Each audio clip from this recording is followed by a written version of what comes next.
अस्सलाम वालेकुम, क्या हाल चाल है आप सबका? ठीक है।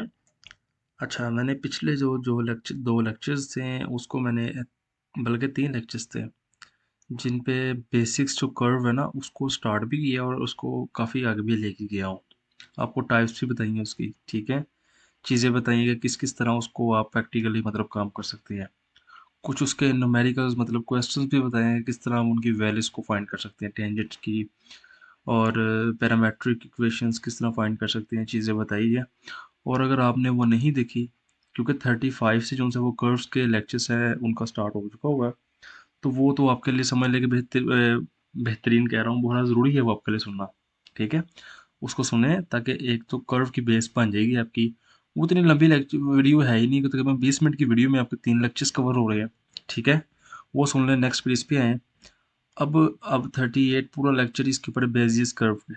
अगर हम कर्व की बात करते हैं ना, कर्व्स, इसके अंदर जो बेजिस कर्व है, ये इंतहाई इंपॉर्टेंट टॉपिक है, इंतहाई इंपॉर्टेंट है कि इसके बगैर आप समझ लें कि शायद हो सकता था कि कंप्यूटर ग्राफिक्स इस कदर तरक्की ना कर सकती कि वो 3D इमेजेस काफ़ी कुछ जो आजकल बना रही है वो बना सकती। ठीक है, इसने क्या करना है, इसका काम ये है कि इसने जो चीज़ें इसको रियलिस्टिक करना है। रियलिस्टिक से मुराद स्मूथ करना है चीज़ों को। जैसे एक मिसाल है, मैंने ये एक डायग्राम बनाई है। ठीक है, कितनी एक अजीब लग रही है इसको, तो अगर मैं थोड़ी किनारे इसकी इस तरह कर दूं, थोड़ी यहाँ से स्मूथ कर दूं इफेक्ट मार के शेडिंग के। ठीक है, कुछ थोड़ी इधर ऐसे कर दें, कुछ थोड़ी इस तरह कीजिए कि थोड़ी स्मूथनेस इसके अंदर है। मेरे से तो मैं माउस तो अजीबोगरी भी मेरे से बन रहा है। बहरहाल आप फिर समझ गए होंगे मैं क्या कहना चाह रहा हूँ, कि स्मूथ कर देते थोड़ा सा, जिसकी वजह से जो खूबसूरत थोड़ा नजर आने लग जाती है, लुक लगती है जैसे रियल है। ठीक है, मैंने इधर थोड़ी सी इसकी डिटेल लिखी है। क्यों इतना मतलब इसको कहा जाता है कि ये बड़ा इंपॉर्टेंट है, क्योंकि ये स्मूथनेस प्रोवाइड करता है और इसकी वजह से ये कंप्यूटर फील्ड में इतना फेमस पाया गया। यहाँ से इतना पैराग्राफ आप लाजमी पढ़िएगा। ठीक है, the basic important of almost every computer graphics illustration program and computer aided design system is used today. It is used in many ways, from designing the curve and surfaces of automobiles, of defining shapes and letters and defining fonts. ये different automobiles companies में भी, world's में भी, और letters fonts में भी use हो रहा है। ये काफ़ी ज़्यादा ये चीज़ों में यूज़ हो रहा है। और ये किस टेक्निक को यूज़ करता है? पीसफुल पोलिनोमियल कर्व्स को। अब आप सोचेंगे कि ये क्या चीज़ है। अगर आपने मेरा पिछला लेक्चर सुना तो आपको फिर माइंड में ये क्वेश्चन पैदा ही नहीं हुआ होगा। ठीक है, अगर फिर भी हुआ पैदा तो कोई बात नहीं है, मैं आपको बता देता हूँ। थी सॉरी, पैरामेट्रिक। जी, पैरामेट्रिक कर्व की दो टाइप्स थी। पीस वाइज लीनियर थी कर्व्स जो इस तरह थी, पीस वाइज लीनियर कर्व। और एक थी पीस वाइज पोलिनोमियल, वो किस तरह थी, थोड़ी बेंडिंग टाइप। ठीक है, इस तरह से थी। पीस वाइज बेंडिंग है इसमें, मतलब एक ये कर्व है यहाँ से लेके यहाँ तक, ये यहाँ से लेके यहाँ तक दूसरी है, यहाँ से लेके यहाँ तक तीसरी है। इन तीनों को मिला के, सबको मिला के बेसिस इफेक्ट मार के इसको स्मूथ किया गया। ठीक है, ये बेसिस कर्व का है। और बेसिस कर्व के अंदर ये बताया गया कि ये वाली कर्व यूज होती है, ये एमसीक्यू के लिए इंपॉर्टेंट है। सेकंड, ये किसने बनाई है? पीटर पीटर बेसिस साहब ने बनाई है 1960 के दौरान। ठीक है, अब सिर्फ इतना जो बताया है, इससे बहरहाल काम चल जाएगा आपका। मगर जब अगर लॉन्ग होता है तो उसके लिए मैं आपको कुछ इसकी डिटेल बताता हूँ। मैंने रखी है अपने पास, बना के ना इनको सेट करके रखी हुई है, आपके लिए बनाई है। अब मैं आपको कुछ चीज़ें बताता हूँ इसका कमाल क्या है बेसिस कर्व का। इसमें मैंने आपको चीज़ बताई थी, कंट्रोल पॉइंट्स। ये भी लेक्चर मैंने पिछली बार भी मेरे से ये मिस्टेक हुई है, इस बार भी वो ये हुआ कि मैंने रिकॉर्डिंग कर ली है इस बार भी पूरा लेक्चर की, और जो माइक था वो ऑफ था, मुझे पता ही नहीं लगा। मैंने लेक्चर पूरा रिकॉर्ड कर लिया है, तो सारी चीज़ें वैसे की वैसी खुली हुई है, तो इसलिए पहले की बनी हुई है। तो मैंने माइक को पहले देखा कि ऑन है, तो इंशाल्लाह आवाज़ आएगी। ठीक है, अगर नहीं जाएगी तो फिर एक बार दोबारा रिकॉर्ड कर लेंगे। चलें। ये जैसे कंट्रोल पॉइंट्स होते हैं, 1 2 3 4, ये कंट्रोल पॉइंट्स है। इनसे मिलकर हम डायग्राम बनाते हैं। ऐसे ही है ना, कंट्रोल पॉइंट्स का भी मैंने आपको बताया था। अब देखिए, मैं जो जो भी चीज़ें आपको पहले बताई, सारी उन्हीं के ऊपर ही बातें कर रहा हूँ मैं। कोई नई चीज़ कम इंट्रोड्यूस कर रहा हूँ, ऐसे ही बता रहा हूँ आपको, क्योंकि वो सारी चीज़ें बेसिक सारी वही हैं जो पिछले लेक्चर्स में मैं बता चुका हूँ। ठीक है, ये चीज़ें, ये कंट्रोल पॉइंट्स की मदद से आप इसको बना सकते हैं, ऐसे ही है ना। अब बेसिस सप्लाइंस कर्व में क्या होता है, जैसे अगर 4 पॉइंट्स है ना, 1 2 3 4 4 पॉइंट्स, बेसिस कर्व ये चीज़ कहता है कि जो स्टार्टिंग पॉइंट और एंडिंग पॉइंट है ना, जो लाइन है, जो डायग्राम है, वो उधर उसके ऊपर मस्ट आनी चाहिए। बाकी पॉइंट विजिट करें या ना करें, इस पे आना मस्ट है। इसके बगैर काम नहीं होना। ये इसका काम है। ये इसकी कहता है कि कंडीशन है। ठीक है, ये देखिए यहाँ से गुजर रहा है, इसके पास से गुजर रहा है, टेढ़ा मेरा होकर गुजर रहा है, मगर इसको टच नहीं कर रहा है, फर्स्ट और लास्ट को 100% टच कर रहा है। ये इसका बेसिस स्पलाइन कर्व का कंसेप्ट है। इस पे क्या होता है, अगर 4 पॉइंट्स है ना, 4 पॉइंट्स को आपस में पहले मिला दिए जाते हैं एक लीनियर कर्व की मदद से। लीनियर क्या था, पीस वाइज लीनियर, एक तिरछी, कोई बेंडिंग नहीं है इनमें, लीनियर की तरह मिला दिया जाता है। और उसके अंदर फिर आप अपना एक पोलिनोमियल, एक बेसिस कर्व बना लेते हैं। इसका मतलब ये होता है कि आपने एक मतलब एक बाउंड्रीज बना दी है, उस बाउंड्रीज के अंदर ही जो ड्रा करना है उसके अंदर ही ड्रा करना है। ठीक है, और जो बाउंड्रीज बनती है वो जितने पॉइंट्स दिए जाएंगे उनको उनको मिला के बनते हैं, और उन पॉइंट से जो बाउंड्रीज तैयार होती है उनको कहते हैं कन्वेक्स हल कहते हैं।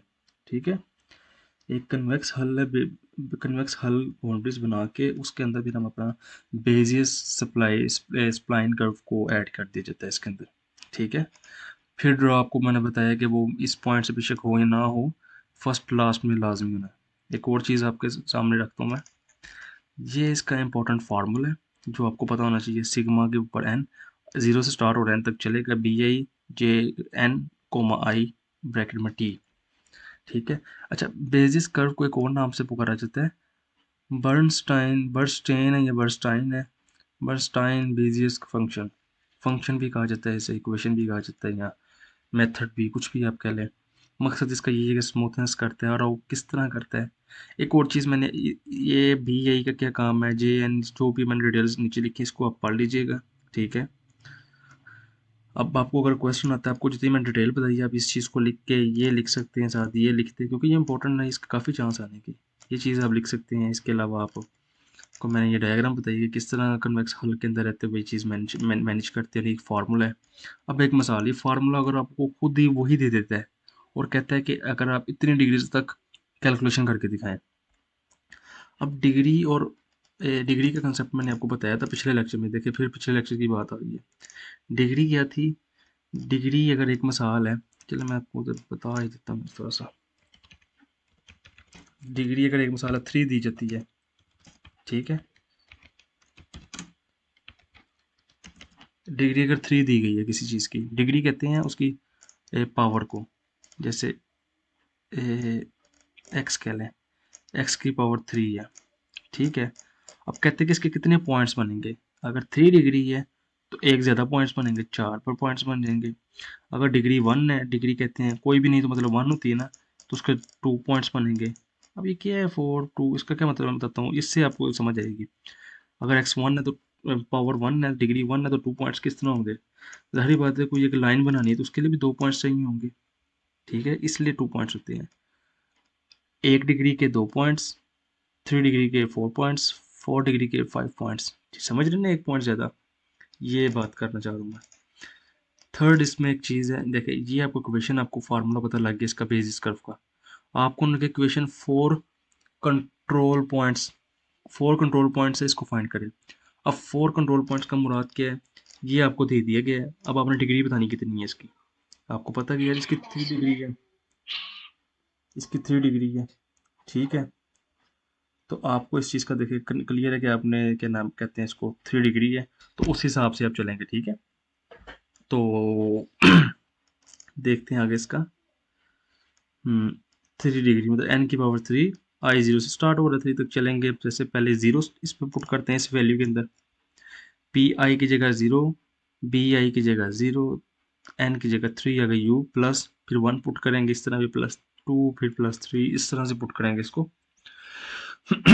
और इस तरह से ये यहाँ तक की अगर आप फिल करें तो ये आपकी इक्वेशन सॉल्व होगी। ठीक है, ये चीज़, इसके अलावा भी आपके लिए कुछ और है, दिखाता हूँ मैं। ये मैंने थोड़ा सा इसको ऐसे आपको नजर आएगा। हाँ, ये प्रॉपर्टीज़ हैं, इसको भी आप अगर देख ले तो बड़ा बेहतर हो जाएगा। वो क्या है, कैसे बेहतर होगा, प्रॉपर्टी नंबर 1 की इसकी बेसिस कर्व की। Basis curve is always contain with in a polygon called a convex हल। मैंने आपको बताया था कन्वेक्स हल है। ठीक है, उसके अंदर रह के ये बनती है, जो बाउंड्रीज बनाएंगे उसको कन्वेक्स हल कहते हैं, उसके अंदर पॉइंट्स बनते हैं। नंबर 2, वो जो शेप उसकी होगी वो पॉलीगॉन होगी एग्जैक्टली। नंबर 3, अगर डिग्री जो सी है वो किसके बराबर होगी, कंट्रोल पॉइंट्स जो होंगे उसके -1, ये मैंने आपको बड़े अच्छे से बताया अभी। तो नंबर 4 उसका ऑर्डर क्या होगा। ऑर्डर क्या होगा, अगर आप ऑर्डर और डिग्री में फ़र्क है, अगर डिग्री कहेंगे तो टोटल जो कंट्रोल पॉइंट्स है -1 है, अगर आपको ऑर्डर कहेंगे तो टोटल कंट्रोल पॉइंट्स होंगे ऑर्डर। ठीक है, टोटल कंट्रोल पॉइंट्स है। ठीक हो गया, ये चीज़, ये 4 प्रॉपर्टीज़ आपने करनी है। इस तरह से आपको जो बेसिस कर्व वाला लेक्चर है, टॉपिक है, ये आपका इंशाल्लाह क्लियर हो गया होगा। इसके अलावा कोई चीज़ इसमें देखने की ज़रूरत नहीं है आपको। जो चीज़ें बताइए, अगर आप खपेंगे देखेंगे तो आपको आज आके 2-4 घंटे बाद भी समझ यही आनी, क्योंकि मैं बड़ा खपा हूँ इस लेक्चर्स के ऊपर। और जो मैंने चीज़ें ढूंढी है, सर्च की है नेट से, फाइंड करके मैंने ये कुछ स्क्रीनशॉट्स आपके लिए रखे हैं। अगर आपको ये चाहिए, बल्कि आपने स्क्रीनशॉट ले लिए होंगे, अगर फिर भी नहीं समझ आई तो चाहिए आपको, तो ईमेल तो मेरी मेंशन है नीचे या कमेंट बॉक्स में आप कर दे तो मैं आपको इंशाल्लाह शेयर कर दूंगा। इसके अलावा ज्योमेट्रिक कंस्ट्रक्शन, ये वही एक टेंजेंट मैंने भी हाईलाइट किया बताने के लिए, पिछली रिकॉर्डिंग जो मेरे से डिलीट हो गई है और सॉरी वॉइस नहीं है जिसकी। इस पर बेसिस कर्व की कंस्ट्रक्शन में यही बताया, टेंजेंट लाइन का बताया, जो मैंने आपको टेंजेंट लाइन का बताया हुआ है। मैं बता देता हूँ फिर आपको। We can draw basis curve using simple recursion geometric construction. Let's begin, we constructed in second degree curve. Second degree curve का मतलब 2 डिग्री है, तो मतलब उसके पॉइंट्स 3 होंगे। ये हमने लिखा भी है 3 points A B C. So that's the line A B C is tangent. Tangent किसे कहते हैं, अगर ये एक डायग्राम में इसके पास से कुछ चीज़ गुजरी तो उसका टच छोड़ी, वो जो पॉइंट होगा वो टेंजेंट पॉइंट होगा। इस तरह आगे चलते हैं।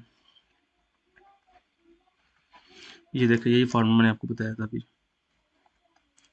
ये सारा लेक्चर इसी के ऊपर, अगर आप जो बताए यही आपने चीज़ करनी है। अब आगे जो टॉपिक है, ये building polygon models of surface. जो पॉलीगॉन्स है ना, पॉलीगॉन डायग्राम आपको पता है, जो कम से कम 3 पॉइंट्स होते हैं, मैक्सिमम जितने मर्जी पॉइंट्स से जो डायग्राम बने वो पॉलीगॉन होती है। अब उसके मॉडल्स हैं प्रॉपर यहाँ पे, मतलब कि पूरी की पूरी कोडिंग्स है यहाँ पे, इस चीज़ से रिलेटेड है। ये लेक्चर भी ज़रूरी है, इंपॉर्टेंट है, इसमें से आ भी सकता है पेपर। बहरहाल इसकी कोडिंग वो है कि जो नॉर्मल पर्सन है वो नहीं समझ सकता, उसको पूरे लूप्स के कंसेप्ट होने चाहिए, प्रोग्रामिंग का थोड़ा बहुत आइडिया होना चाहिए, फंक्शंस का पता होना चाहिए, थोड़ी बहुत लाइन्स आनी चाहिए बनानी, वो इन चीज़ों को समझ सकता है। ठीक है, अदरवाइज़ एक और इसका हल है, मैंने देखा है कि इसके अंदर काफ़ी चीज़ें इंपॉर्टेंट और भी हैं, जिसको अगर आप करें तो आप काफ़ी हद तक इस लेक्चर को कवर कर सकते हैं। ठीक है, जो कोडिंग के अलावा इंपॉर्टेंट चीज़ें जो मेंशन है वो मैंने सारी हाईलाइट की हैं, तो इंशाल्लाह आपको बता देता हूँ मैं वो, तो वो भी आप कर लें, इंशाल्लाह आपका लेक्चर्स क्लियर है।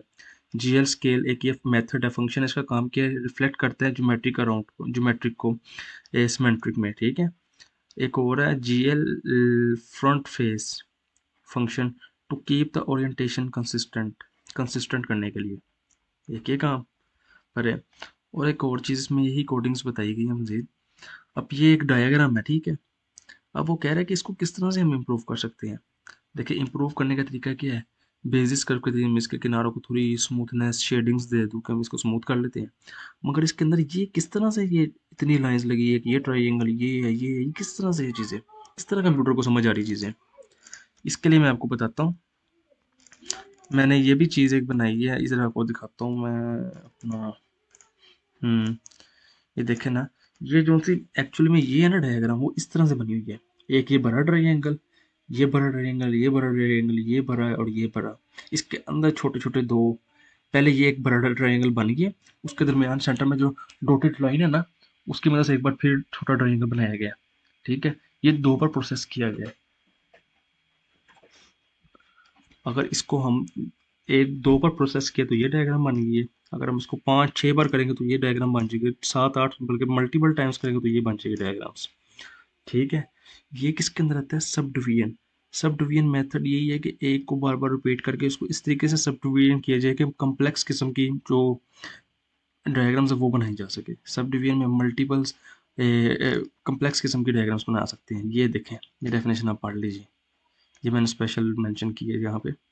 Subdivision surfaces allow you to use a single surface to model complex shapes। देखिए, सिंगल उसने मॉडल दिया, उसके अंदर आप कम्प्लेक्स शेप बना रहे हैं, किस तरह, सब, मतलब सब उसके अंदर, उसकी सब टाइप उसके अंदर करके बना रहे हैं, ये कमाल है इसका। ठीक है, देखिए पहले सिंगल सब डिवीजन का एक उन्होंने लिखा है कोड कि ये किस तरह बनाना सिंगल। अब आगे इसका रिकर्जन आ जाएगा, रिकर्जन मतलब कि मल्टीपल टाइम्स वो मेथड परफॉर्म करें तो ये बन जाएगा। ठीक है, इसी तरह ये लेक्चर्स एंड हो रहा है। तो आई होप कि आप लोगों को अच्छे तरीके से समझ आ गई होगी लेक्चर्स की। ठीक है, मेरा मकसद सिर्फ और सिर्फ कंसेप्ट को क्लियर करना है। ठीक है, आप लोगों को कंसेप्ट वर्ड से पता लगेगा कि आपने क्या लिखना है।